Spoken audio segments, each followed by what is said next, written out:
Ka-Express, nagsimula na ang unang mandatory practice ng Gilas Pilipinas ngayong Lunes, July 7. Sa kabila ng excitement na maramdaman sana ang kumpletong pwersa ng ating national team, 4 na pinakamalalaking pangalan ang hindi pa rin present. Yes, confirm. Justin Brownlee, Kevin Kiambao, Carl Tamayo at AJ Edo ay hindi nakadalo sa unang ensayo. At eto ka-express ang tanong na hindi maiwasan, ano ang epekto nito sa preparasyon ng Gilas para sa FIBA Asia Cup 2025? Ayon mismo kay Gilas Team Manager Al Francis Chua, inaasahan namang darating ang 3 players na sina Justin Brownlee, Carl Tamayo at Kevin Kiambao sa susunod na Monday practice. Pero ang unang session ngayong araw na bahagi ng tinatawag na structured preparation system ni Coach Tim Cone, mahalagang yugto sana ito para matest agad ang chemistry ng core players. Hindi pa natin sigurado kung gaano kalalim ang dahilan ng kanilang absence ngayong araw, pero kung bagbabasihan ang statement ng coaching staff, logistics at travel schedules ang pangunahing dahilan. At para kina Justin Brownlee and AJ Edo in particular, inaasahan silang darating bukas, Tuesday, July 8. Pero kahit sabihin nating may assurance ng pagdating sa mga susunod na araw, hindi may kakaila na ang bawat araw ng practice ay critical. Alam natin na ang system ni Coach Tim ay heavily structured, lahat may schedule, lahat may tempo, at lahat ng galaw sa ensayo ay may nakatakdang purpose. Hindi ito katulad ng typical training camp na warm-up and shooting drills lang. Sa Gilas ngayon, bawat session ay nakaprogram para sa high-level competition at wala ng room for delay o late adjustment. Ang absence ni Kevin Kiambao in particular ay nag-iwan ng malaking butas. Siya sana ang inaasahan na magdadala ng versatility sa stretch 4 position, lalo na kung hindi pa makakalaro si Kai. Si Carl Tamayo naman, isang mainstay forward na may shooting touch at international experience. At si AJ Edo, ang defensive anchor na may chemistry na kay Brownlee at pati kay Dwight Ramos mula pa sa World Cup at Asian Games. Kaya ka-express, habang may assurance na babalik sila, dapat tanungin pa rin natin, sapat ba ang oras na matitira para sa kanila na maka-integrate ulit sa sistema bago ang Asia Cup? Huwag nating kalimutan na ang tournament ay gaganapin na sa July 2025 sa Jeddah, Saudi Arabia. Isang buwan na lang halos ang pagitan at kung ang training ay kada Lunes lang at may delays pa sa ilang players, mababawasan ng husto ang cohesion na inaasahan ng coaching staff. At syempre, sa gitna ng lahat ng ito, ang pangalang muling bumabalik sa isipan ng mga fans, Kai Sotto.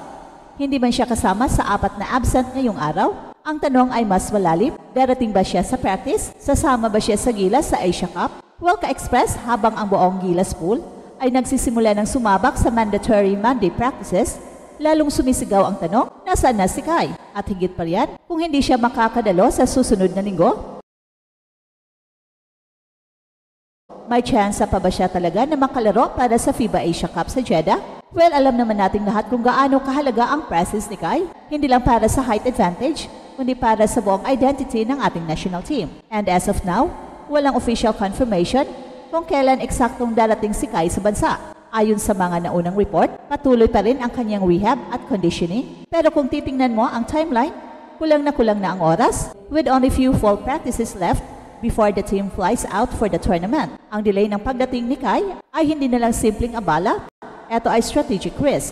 Dahil sa sistema ni Coach Tim, lahat ay kailangang ma-integrate at mahasa sa triangle offense na pinopolish pa lang ng buong pool. Hindi ito simpleng pick-up game style, hindi pwedeng last-minute insertion. Well, sa totoo lang ka-express, kung walang Kai sa Asia Cup, magbabago ang buong taktika ng Gilas. Mababawasan ng rim protector, vertical threat, at interior passing. Si Kai kasi, hindi lang shot blocker, nagiging playmaker din siya mula sa elbow at post. At ang chemistry niya kina Dwight Ramos, Scottie Thompson at Justin Brownlee ay napatunayan na sa mga previous tournaments. Alisin mo siya at automatic, may puwang sa loob na kinakailangang punan nina AJ Edo at Carl Tamayo. Pero gaya nga ng part 1, absent din ang dalawang ito sa unang ensayo. Kaya ito ang tanong na mabigat pero kailangang harapin. Handa ba ang Gilas Pilipinas na sasabak sa Asia Cup 2025 na walang Kai Sotto? Sa kasalukuyang lineup, yes, may lalim pa rin tayo. May Justin Brownlee, may Dwight Ramos, may Chris Newsome, may Calvin Aftana. Pero pagdating sa kalaban, Australia, China at Lebanon, hindi pwede wala tayong centerpiece sa ilalim. Sa mga huling laban ng Gilas, pinakita ni Kai ang kanyang kakayahan na kontrolin ang tempo ng laro. Hindi lang niya kayang mag-score, kaya rin niyang bagalan o pabilisin ang laro sa pamamagitan ng simpleng presensya sa shaded area. At sa triangle system ni Coach Tim, napakahalaga ng big man na marunong magbasa ng galaw ng mga perimeter players. Hindi mo basta makukuha yan sa kahit sinong backup center. Kaya habang inaantay natin ang balita, kung kailan darating si Kai, ang buong Gilas system ay kailangang maghanda ng dalawang game plans. Isa with Kai at ang isa without Kai. At yan ang totoo. Yan ang realidad ng international basketball. Walang room for wishful thinking. Kung andyan siya, mas malaki ang tsansa. Pero kung hindi siya darating, dapat buo pa rin ang plano. At dito natin makikita ang tunay na test sa sistema ni Coach Tim, paano mag-adjust ang Gilas sa ganitong uncertainty. Ka-Express, habang umaandar ang countdown patungo sa FIBA Asia Cup, lumilinaw na ang mga tanong pero lumalalim din ang mga agam-agam. Kaya ba nating pabagsakin ang Australia kung hindi pa rin kompleto ang Gilas Pilipinas sa mga susunod na linggo? At kung patuloy na hindi pa 100% nabuo ang core sa mga ensayo, gaano kalaki ang mawawala sa atin? Hindi lang sa chemistry, kundi sa championship mindset na gustong i-instill ni Coach Tim. Ang Australia Ka-Express ay hindi lang basta contender, sila ang defending champion sa Asia Cup. Kilala sila sa balanced offense, elite shooting at matibay na wings na sanay sa NBL at NBA level. Hindi natin pwedeng banggain sila ng bara-bara lang. Kailangan ng precision, execution at chemistry na hindi basta-basta na de-develop sa 4 o 5 practice sessions lang. Kaya kung tuloy-tuloy ang pag-collate ng ating mga core players, baka di sapat ang talento kung kulang sa cohesion. Pero sa kabilang banda, may dahilan din para umasa tayo. Dahil kung kulang pa ang presence ni na Justin Brownlee, AJ Edo, Carl Tamayo at Kevin Kembao, nagpapakita na ng commitment ang mga naiwan na sina Dwight Ramos, Chris Newsome, Junmar Fajardo at Jamie Malonzo, now reportedly present at lock-in.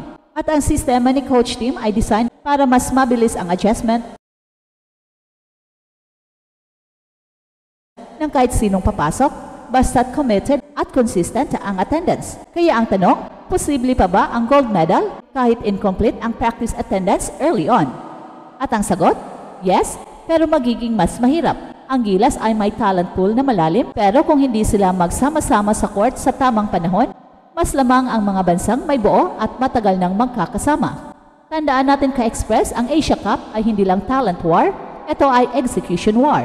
At ngayon, habang ang mata ng bayan ay nakatuon kina Justin Brownlee at AJ Edo na inaasahang darating bukas, Tuesday, mas lalong lumulutang ang pressure sa susunod na Lunes. Doon malalaman kung tunay bang buo ang core, kung present na sina Carl Tamayo at Kevin Kembao, at kung may bigla ang paglitaw ni Kai na hanggang ngayon ay isang malaking tanong. At kung darating si Kai, game changer. Pero kung hindi, dapat handa ang Gilas sa isang kampanya na walang natural 7-footer na pwedeng pumoste at umilag sa blitz ng Australia o China. At kung magkaganon, baka si Kevin Kembao na lang talaga ang maging X-factor. Kung makakabalik siya agad sa Pilipinas at agad siyang ma-integrate sa sistema. At ito ang Express Info kung saan bawat kwento ginulat ang mundo. Don't forget to like and subscribe.